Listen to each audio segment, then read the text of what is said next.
Welcome to the Her Story Circle podcast, the podcast that brings you the extraordinary tales of everyday women who are changing the world.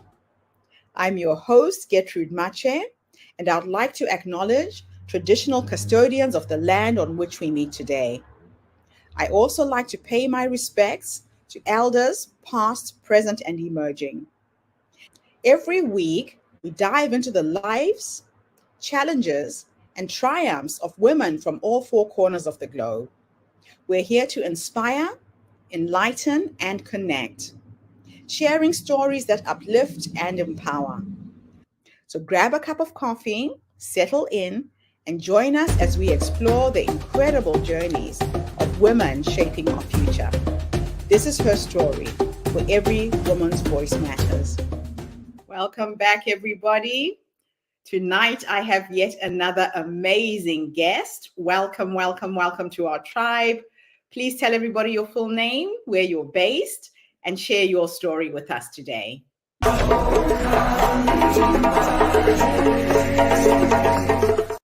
Hello, everybody. My name is Real Valery Manyuchi, and currently based in Brisbane, originally from Zimbabwe. And yeah, that's me in a nutshell. My story is basically I've had a very transitional life throughout because I got to this point in my life where I got to look back and appreciate all the stages of growth and all the different stages of where I've come from to where I am right now due to certain traumas and just life motions. And I feel confident enough to say that where I am happy. And I have embraced myself in all my entirety and appreciate the journey that I've walked through life. Um, it's quite interesting because I don't know how many people have gone through this, where you come to a point where you have to either shed off or reconnect, which is shed off the child or reconnect the child to be able to shed that, to become the woman that you never knew that you could be or never even thought that you could desire to be. So basically, that has been my journey of life. Outside of that, most of my life has been constant. I knew what I wanted to do from when I was a child, and I am still thriving and going for it as an adult at the moment. So professionally, I am enjoying my journey and just enjoying how technology and how exciting it is currently to be in the sphere of media and to be collaborating more, and things have changed over the years, and I would say now it's far much better to be in the media space. So I started my journey uh, very early, as I said, which was from primary school. I started writing poetry and doing a lot of illustrations for my mom's books, who is a writer, because she noticed my talent and nurtured it very earlier on. And as a person, you're stubborn, and I wanted to try. I thought I was, I could be a doctor, so I went to school and studied the science because I thought, doctors are cool, so I'm going to be a doctor. So that went past, and I did pretty well there, but my calling was still there to always be in the art because I've always been a very creative person. That's when my journey started, when I went to art and design school in Zimbabwe, which is Ziva College. We spent some time there and quickly dove in from a very early age into advertising. And I pretty much knew the path I was going, and I was goal focused and oriented. Um, so I was in the space and absorbing knowledge, and that was after college, absorbing knowledge, learning within the industry, with the goal of having to start my own agency. in the near future, because the way we were taught from college, which was advanced diploma in graphic design and new media at the time, which was like 2007, it was something that was it was not as popular.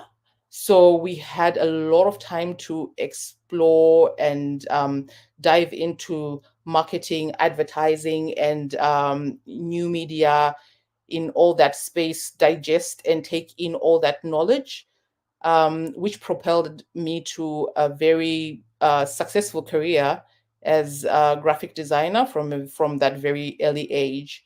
Started off as an intern for Saatchi and Satch International in Zimbabwe, and from there I never looked back.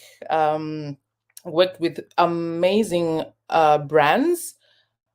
That was, I think then it was called Zimsun, and now it's African Sun, which is one of the biggest chains in hotels in Africa, and worked with most of the biggest brands in Zim at the time, and went through a lot of other agencies. I was going through my learning process, trying to just absorb all the knowledge and just learning how to, um, more about the industry. And I did really learn a lot. So essentially, I've been in the industry for about 17 years.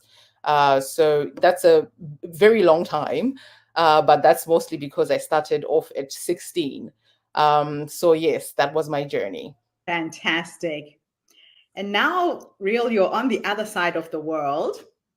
Can you share the story behind the evolution of your brand name, RVM, and how your journey in brand and creative strategy began?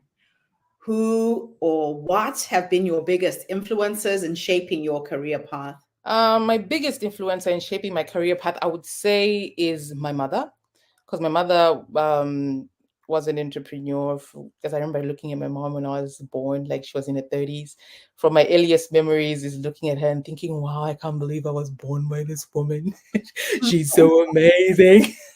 It's like that's the memory I have in my head, and because she was at the time it was not a very common thing for women, because they had an organization which was advocacy for an NGO that was advocating for child protection and protection for women. So I got, because I was the youngest child that she had at the time, at the peak of her career, she carried me along with her through that journey. So I learned a lot from being side by side to her, just watching her in her element, in her power.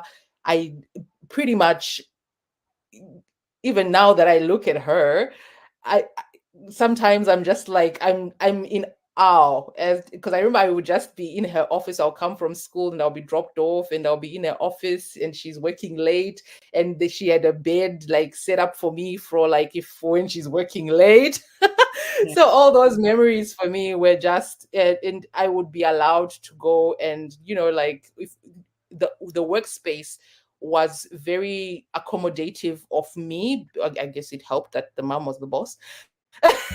Awesome. So I got to learn from everybody, like from the receptionists, from the designers, from the artists that were working in the environment. So I really grew up in the arts, pretty much. That's where I was at. So that, yeah, that was a beautiful, beautiful thing. That's awesome. So, in your creative process, how do you blend inspiration from all things life with strategic needs of a brand? Can you give us an example of a project where this approach led to exceptional outcomes?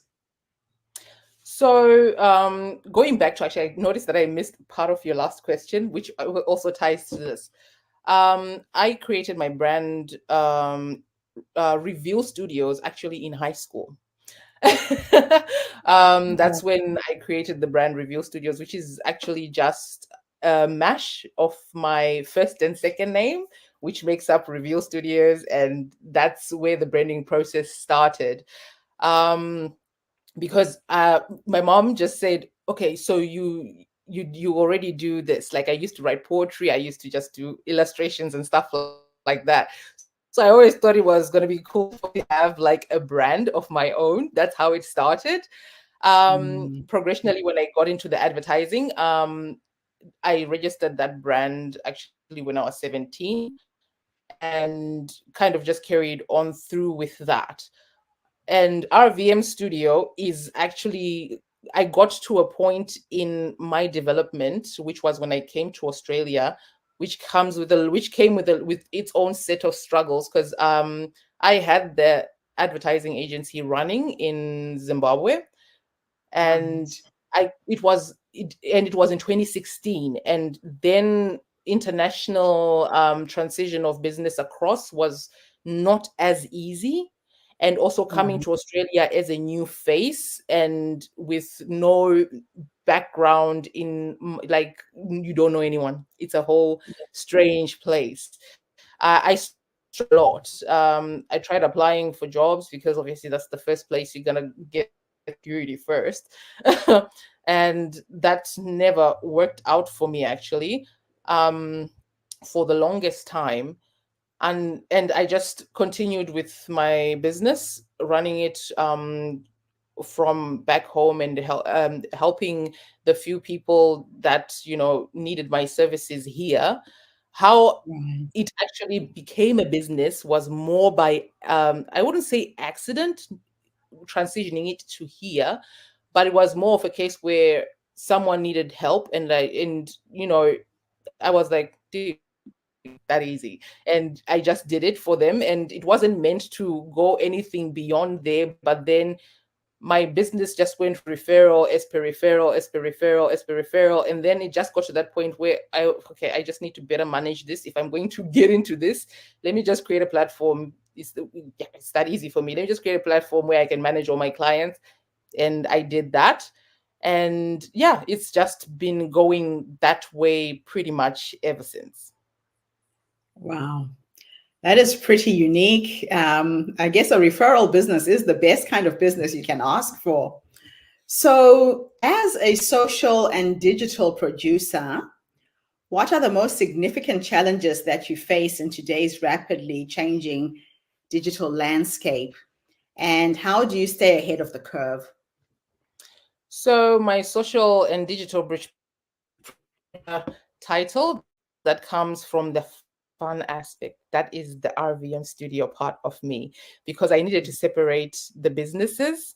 They came this time. I'm pretty sure a lot of people, when you hear niche, and the whole world was saying, talking about pick a niche, just pick something.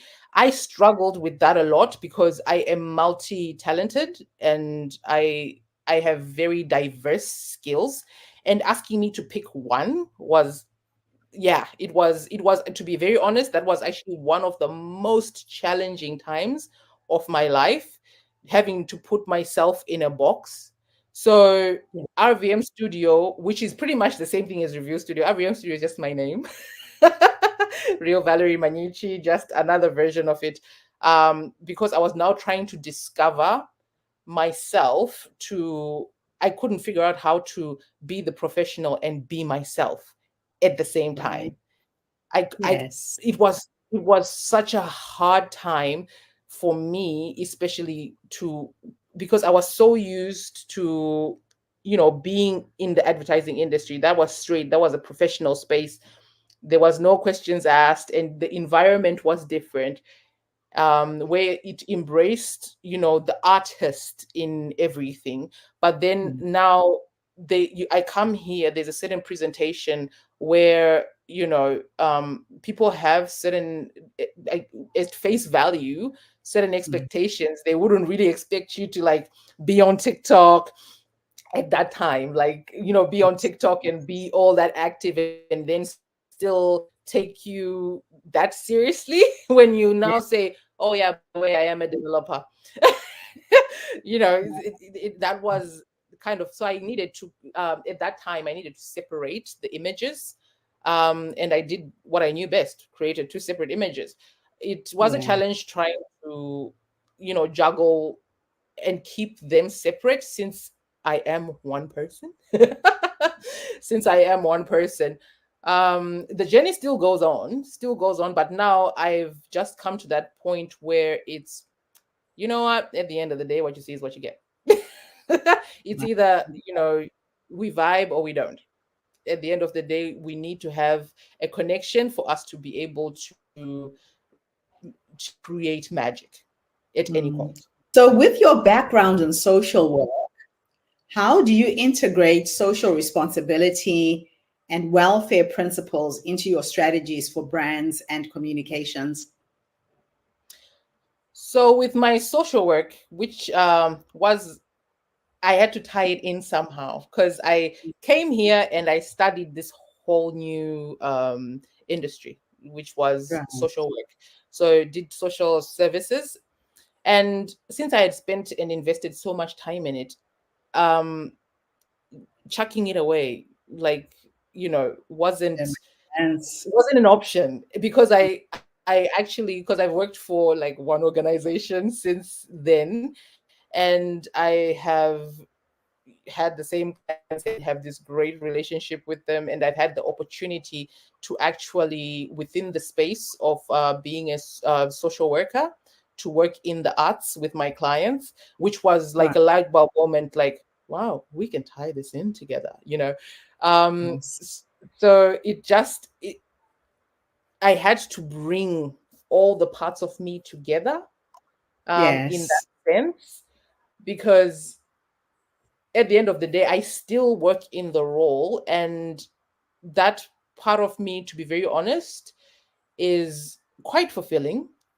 Mm. As it's beyond just because I love working with people, and being able to support it, I feel it's the same thing, branding and working with people, because it's about a journey to get a person to get to a point where it's a better version of a brand or a better Mm. version of a person. Because the one thing I love the most is working with people and being able to get to the point where I got, to be okay with who they are and be able to not split themselves, to be able to Right. understand that whoever it is they are, the best version of them, if they bring it out, someone, Yeah. no one is going to shut you out. Even if they do, that person wasn't meant for you, or even if those clients, um you can't brand yourself for everybody. It's great when, depending on the type of business you're running, but if your business is tied to a passion, or if a business is tied to you, is different from a drop shipping business. Drop shipping Yeah. business, that's a business that's either going to close in a month or a year. We don't really care much about that. We're going to make it look pretty, we're going to make it make sales, and then when it reaches its target, shut it down, move it over. But what I find is that most people, when they get into businesses, especially small businesses, it tends to be passion projects. It tends to be something Mm. that's close to them. And, That makes sense. you know, Wow.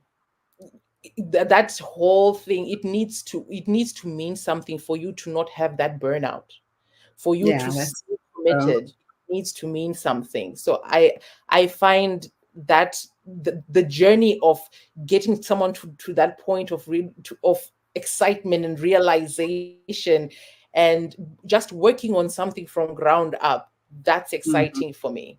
That's the That's exciting bit. So, how do you balance data driven decisions with creative intuition in your work as a brand and creative strategist? I'm a, weirdly enough, very practical person, and I'm actually very good with doing the numbers. With Okay. because at the end of the day, it's, building a brand is about the goal.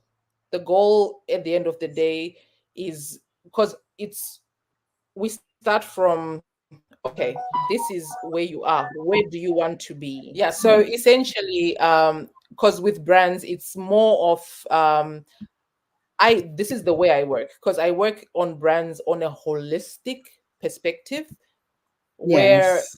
okay, this is where you are, we assess where you are. After assessing where you are, we look at your goal, where you want to go. And what's in the middle is we now have to work with what's in the middle to get you to where you want to be, and not the Right. other way around, where you are figuring it out and you let the course of nature take you to wherever. Oh, Sometimes it yeah. bends and it becomes a success, which is great. But goal setting is quite important. So, because if you have an end goal, there will always be goals in the middle that you can Yeah. always channel and get to where you want to go. So, I find decisions are easier made that way, because you know what will get you there and you know when you're messing up, pretty much. Mm, So, so and it's true. just creating that hard line of saying, okay, this, let's not get distracted, this, let's shelve it and use Yes. it for another time, but this is where we're going. So, can you discuss a campaign or a project that you worked on that you're particularly proud of? What made it successful and what impact did it have? I guess the campaign I've worked on so many, 17 years is quite a long time. um I would say it actually wasn't the most successful in Right. terms of what you would look at in as far as reach, but it was actually the difference it made. um the first brand, because I had been in advertising solely for a long time, so it was more working with big brands, and I'm talking that was Qantas and all those. But Mm-hmm. the smallest brand I first worked with when I branched out, I guess because it resonated, because it connected with what my mom used to do, Right. advocacy work. I've actually forgot the name of the brand, but it was a company that used to work with women, Right. mostly disadvantaged women, and Mm-hmm. most controversially, sex workers, in an Right. environment where it is not acceptable. And Okay. they were bringing support to these women, counseling, support, and any other stuff that they needed, because there was no place that they could go without feeling judged. Right. I was on the sidelines, obviously, because I was contracted to, capture videos and do, short adverts for awareness on certain Okay. issues that had to do with feminine issues that they were facing. And also the campaign also branched out to helping disadvantaged girls get sanitary wear.